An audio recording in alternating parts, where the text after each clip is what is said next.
The following program is a Town of Colonie television production of the William K. Sanford Town Library.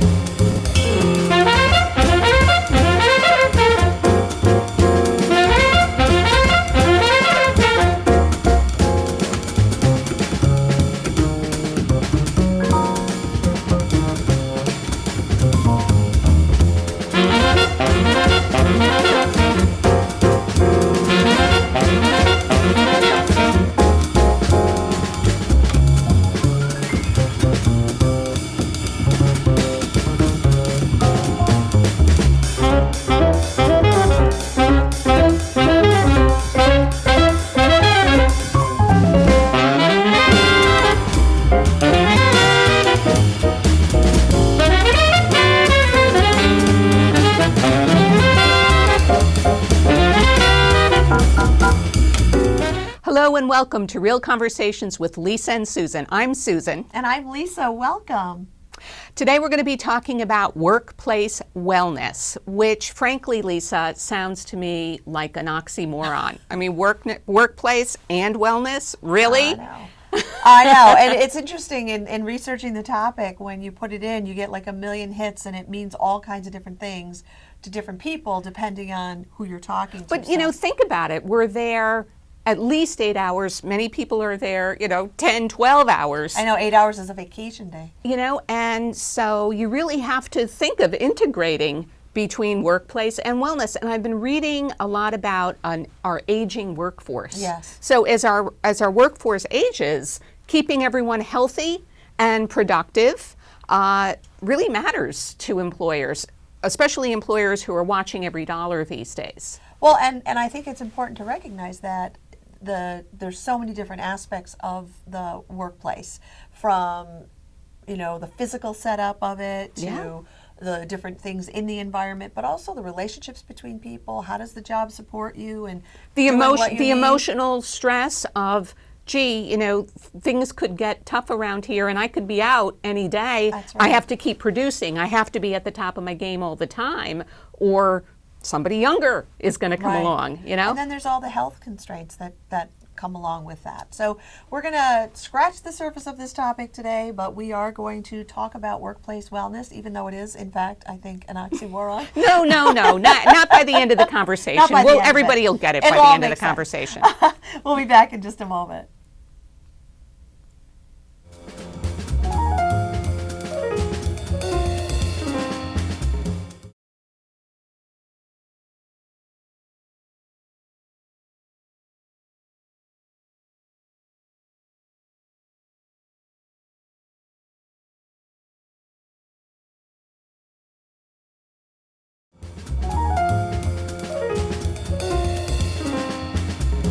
Welcome back to Real Conversations with Lisa and Susan.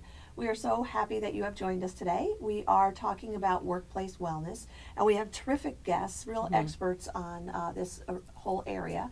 First, we have with us Dr. Joe Gulius, who is a holistic chiropractor, and we'll have him tell you what that means in just a minute.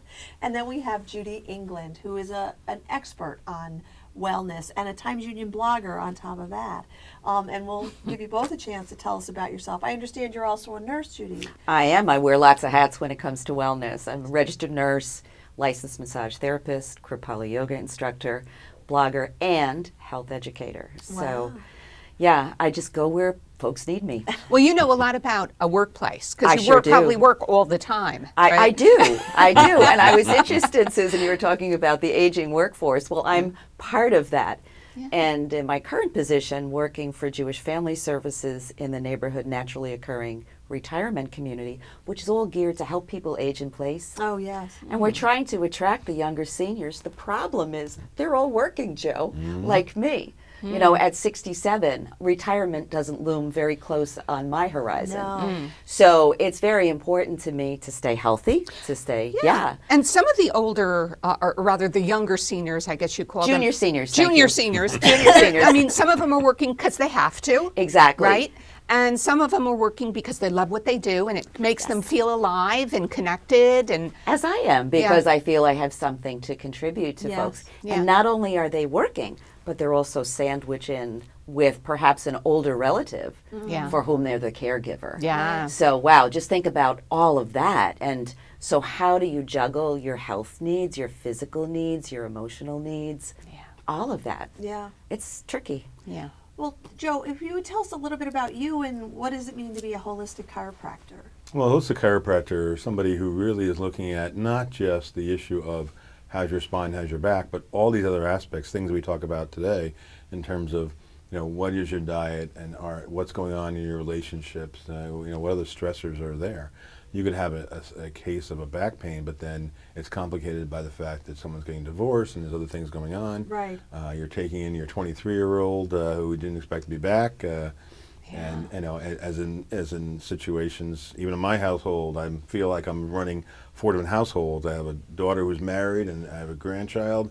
At the same time, I have a mom who's 80 years old and living down in North Carolina and Yes. taking care of that household. So all I these find things are that going fascinating how the stressors, and we've talked about societal stressors and health. We've talked about it in other shows, but I find that fascinating that a stressor like you have a child, an adult child who comes back into the home, and now there's some stress associated with that, how that shows up in neck pain. Well, I think the issue is that we don't know where these things always come from. People say, I don't know where this came from, Doc. And yet they'll proceed to give me 15 different items. And I go, let's just repeat what you just said. That's where it comes from, Right.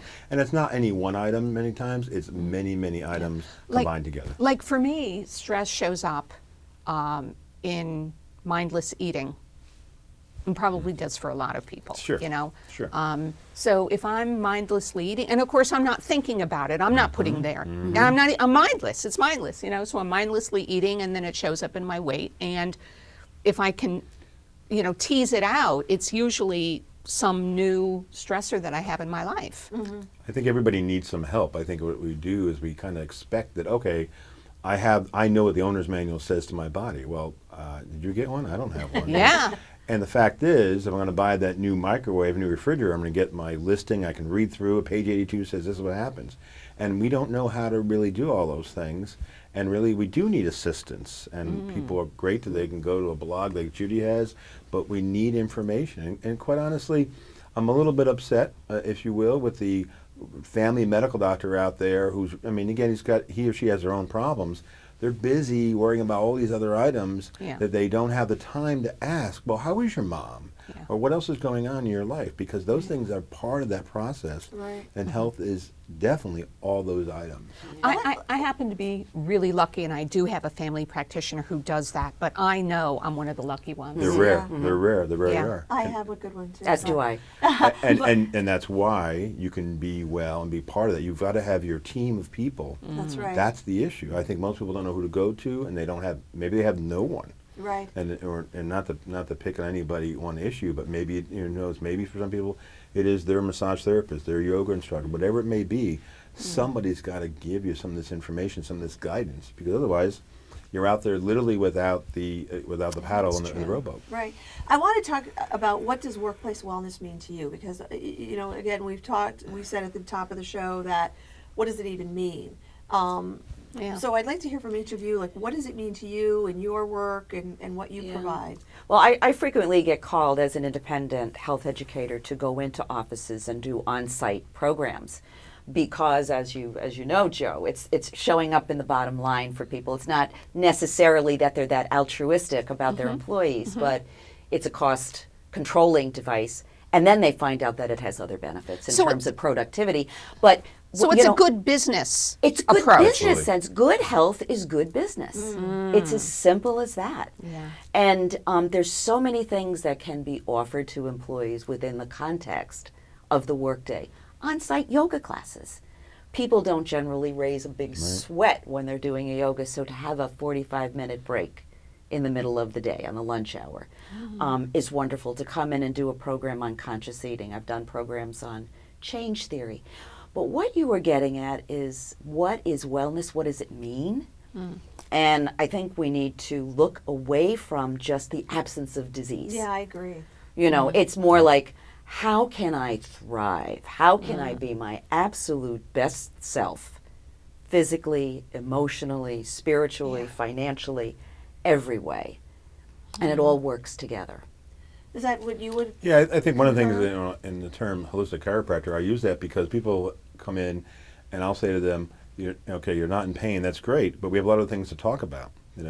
The fact that you're in pain is the easy one to take care of. It's like a first-year medical student looking at the x-ray and say, yeah, it's a fracture. Right. And the fact is we need to be all-encompassing because the stressors of life are that much greater. And like you said, the workforce issues, and we are in a situation where we're worried about what's happening around the next cubicle. Yeah. And we don't know, somebody might have worked for a company for 30 years. That does not happen anymore. You're going to change a lot, new environments. You got to know the lay of the land. And bottom line is, in terms of wellness, we need to realize that both employee and employer can benefit from the process. Yeah, I saw a survey when I was doing research for the show that said that 74% of companies that had wellness programs were seeing not only a cost savings, but as you said, higher productivity, better morale, a big increase in retention, which turnover of employees is a very expensive thing for a company to deal with. And it was really amazing to see, and this was a 2008 study, so I'm wondering, probably a lot more of this is going on. But I would also think with the Affordable Care Act and other changes in the health insurance, the companies are looking for ways to reduce the costs of health care. And reduce the number of claims. Exactly. So keep That's right. a healthier workforce, and That's that right. will lower their premiums. Well, there's a couple of items there. One of the things that I've done outside of my clinical practice is I've gone in and done what we would consider ergonomic consulting for large corporations here in the area.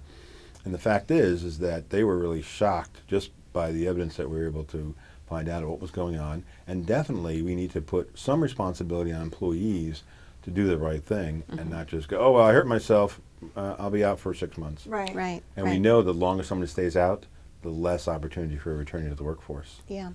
I remember I teach a human resources class, and one of the things that I have my students do is look at this. It's not a study, it was something that BMW did. They determined, and you may have heard of this, at one of the factories in Germany, they realized that as their employee population was aging, the average age there was 48. I think Germany does have a problem with an aging workforce, probably more so than we do here in the States. They had a factory floor. That's what they do. They're a factory and they manufacture vehicles. So as their workforce aged, they were getting more and more workers' comp claims, strained back, disability claims. The productivity was plummeting. And what they hired a company and they started with a very simple approach. They went and they asked the guys, because it was mostly men, on the factory floor, why'd you call in sick? Well, how do you work? It was an ergonomic thing. How do you Right. work? Well, I do this all day. Well, a 48-year-old man who's doing this all day is going to have a sore back. So they redesigned the factory floor to address some of these repetitive motion injuries, and boom, everything changed. So the company, it's BMW, big company, right? For like $50,000, they completely addressed these problems, and their productivity levels went way back up. Yeah. We really involved in a situation in the American workforce where we kind of forgot about it. It's just like work harder, work faster. Yeah. And it was companies like BMW, like Volvo, who actually started to look at these items and really studied it way back even in the 70s. And now RSI, repetitive stress injury, is still the #1 reason why people can't go to work. And yet we're not addressing that effectively. Right now we're saying, well, okay, you don't want to do the job, I'll find somebody that will. Forget the safety issues, forget that. Unfortunately, what's going on. Yeah, and I think we also have to look at the stress, the emotional stress that's present in a lot of work sites. I can't remember exactly the study statistically, but it was done in Great Britain, and it looked at the relationship of control in the workplace and workload. And if you have a job where you have high demands but high control, there's very little stress. Right. If you have high demands and low control, that's when the stress goes through the roof. And that's what makes people sick. Right. Yes. That's right. No doubt Make about no it. mistake about it. Stress equals Unrelieved illness. stress will make you sick. That's right. It will. Absolutely. And when you talk about back pain and all those things, how much of that, it's not that it's a malingerer, it's a very real problem. Sure. But the induction is from stress. Now, you were talking about why am I having this? Because your body has a very limited number of ways to express itself. And it expresses itself by discomfort in certain areas. It's always tough. I could tell you, if you have Right. tight shoulders, you're a very responsible person. Literally carrying the weight of the world on your Oh, shoulders. that's how I am. Yeah, I'm Atlas shrugged over here. People who get stomach upsets, they can't stomach the situation they're in. The body speaks in very clear language, and I see it in massage, and I see it in yoga, and I see it in the workplace. So You're right. we just have to listen. Go ahead. Our, if you will, tagline at our office at Northeast Spine Wellness is to say, when your body talks, we listen. So what's happening, your body is always giving that information, but unless you have an intuitive practitioner, it just glosses over. Right. And that's really where the money is being spent. I mean, back issues are alone in the United States are about a $5 billion industry. But so much is spent on things that will not work and will not be really a resolution. And that's why we need to look more at what I would consider more holistic approaches to health, because we really need to solve this problem. Right. And that's why American employers have to understand we got to solve the problem. You just can't keep glossing it over. And they know the costs are high, and we understand that, but everybody has to come on the same page. And employees do have to have responsibility for their own situation, as anybody in the healthcare system. What the other thing about the you know, it's interesting you say that about employees, and again, I'm all about, you know, I do believe that people have to be responsible for their own well-being, but at the same time, I do think that when you're in a, let's say, a high stress situation, perhaps high demand, low control, and you know you're faced with, you get a 15-minute break, and all that's available is junk food. Right. You know, and you're eating junk food, and you're going for that immediate pleasure because it may be the only pleasure you get all week, you know, and you're not thinking about the long-term effects. So I do think that there are ways that, yes, you have to have responsibility on both sides. It's a you two-way know? street. I just recently did some work, kind of a lunch and learn for a large accounting firm during a tax season. They're at their highest levels of stress. And one of the things we said is, look, because they were bringing in bagels and bringing food, we're like, look, stop that. That's why you're not going to get good productivity out of the employees. So just don't spend the money on the bagels. Get some fruit, do some other things, you know, bring those things in. And also we need to take a little break away from the computer, because the most dangerous job in America right now is what most of us do, is sitting at a desk all day at the computer.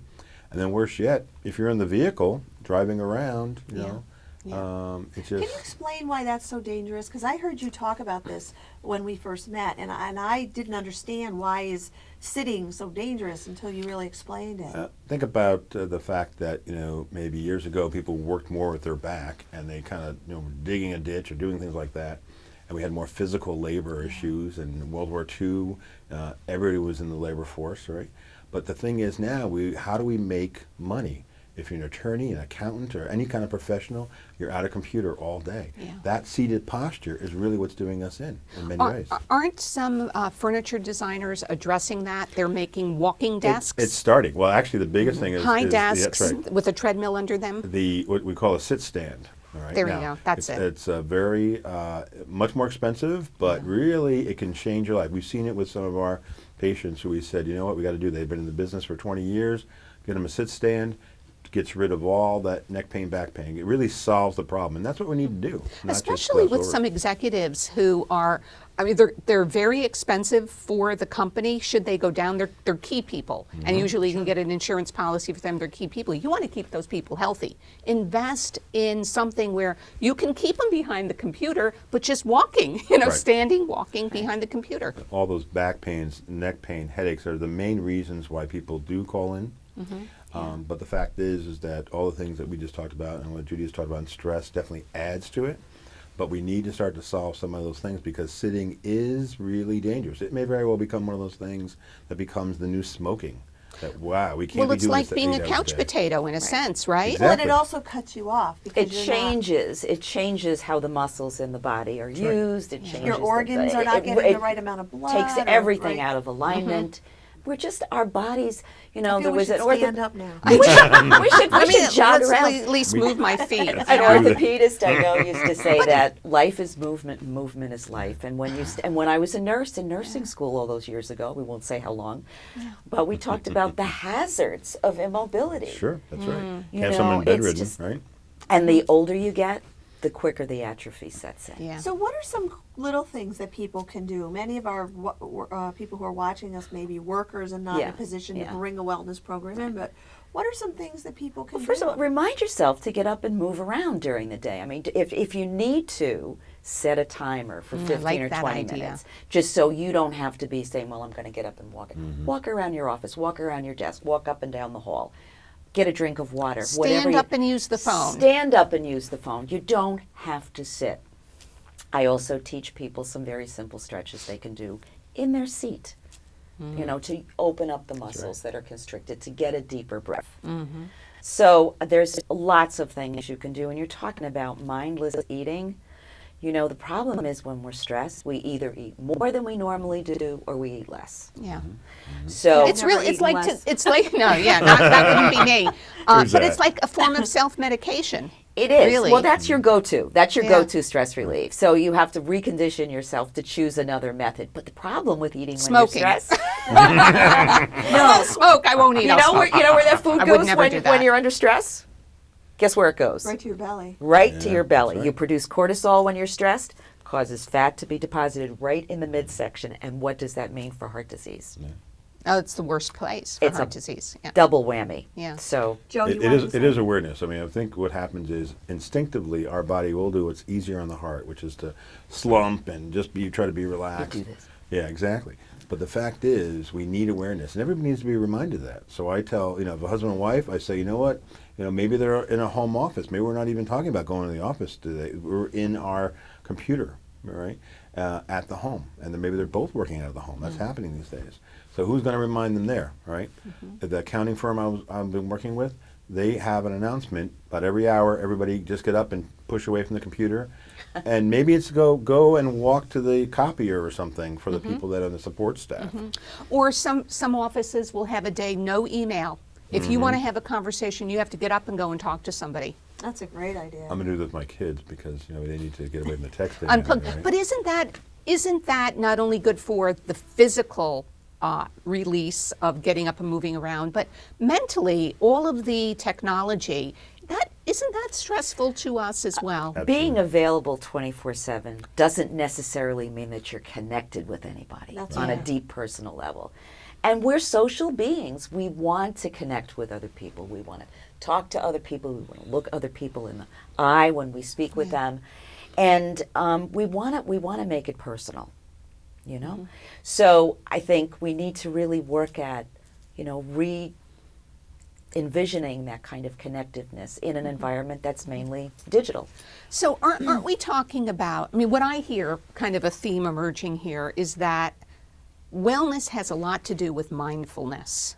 Am I off base or? Well, the program that I always talk about with people is the 3 M's. We talk about what's your movement. You got to push away from the computer. You got to walk. You got to stand. Maybe you should be not sitting all the time.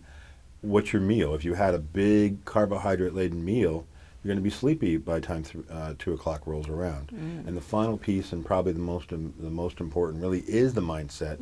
Starting with your awareness and understanding that this is extremely important. You're just not something, it's something that somebody told me to do, or it's a little tip I read in the magazine. No, this is really important for your health and the health of not just workers, but again, children who are sitting there in that position, children who are on their little, their phones and things, who are going to grow up now with this situation. They're already in trouble. That's right. Yeah, we need to reconnect with the body and really read what the signals we're receiving. So I heard one of my mentors, Jim Rohn, say, little hinges swing big doors. And that always struck me because it's like those little changes can make the biggest difference. And I think a lot of people think that we have to, cut out every carb, or you have to, never eat sugar again, which, is the way that I live. Okay, because I'm an extreme girl, right? But I do believe that you know, little hinges swing big doors, and that when you can make a small change, perhaps stretching at your desk or standing up, you know, or even consulting with a healthcare expert in some, you know, some place that you feel connected is so important. You know, Lisa, I wish I could make this more complicated in order to justify my existence. But really, it isn't rocket science. And That's right. Dr. Joe and I are basically saying the same thing. It's, you know, it's the magic three, I call them. Eating the right food in the right amount at the right time, getting the right form of, you know what the best form of exercise is? Walking. The one you'll do. Yeah, that's right. That's the right. best. That's true. That's the best form of exercise. And then rest. And we are severely sleep Yeah. deprived. We and haven't rest even talked deprived. about I mean, that. that's huge. And that's another conversation, I think. Yeah. Which I'd love to be a part of. Because Study of 500 CEOs of the top 100 companies in the country were evaluated, and they saw that they needed that downtime as important as anything else Yes. to be successful and to stay in their position. And definitely, I think really when we talk about awareness, the issue is people really are, we're trying to be connected by the phones and all these things, technology, but we really have created more of a disconnect. And I think that really what happens is the disconnect occurs sometimes within the body. And Judy understands when I say this, that we're really disconnected, so we're going through life really not being aware of some of those things. Not connected to ourselves. Precisely, that's it. Yeah. That's right, exactly. Wow. That's And I exactly think you know, being able and willing to set boundaries, because I have I have my own business. At 6 o'clock, I close my business. I don't check my emails at night. I don't answer my business phone at night. And that was just something I said I was going to do from the beginning.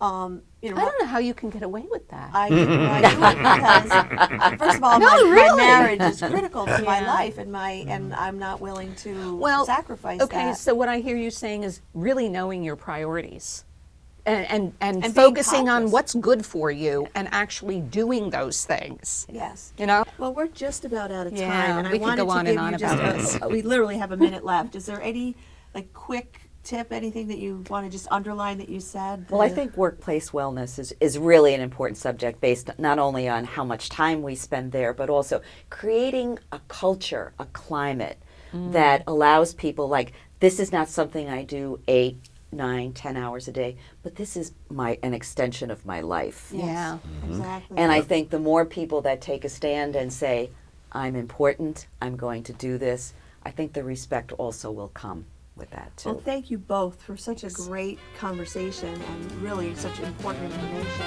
And we want to thank you for watching Real Conversations with Lisa and Susan. Thanks for watching.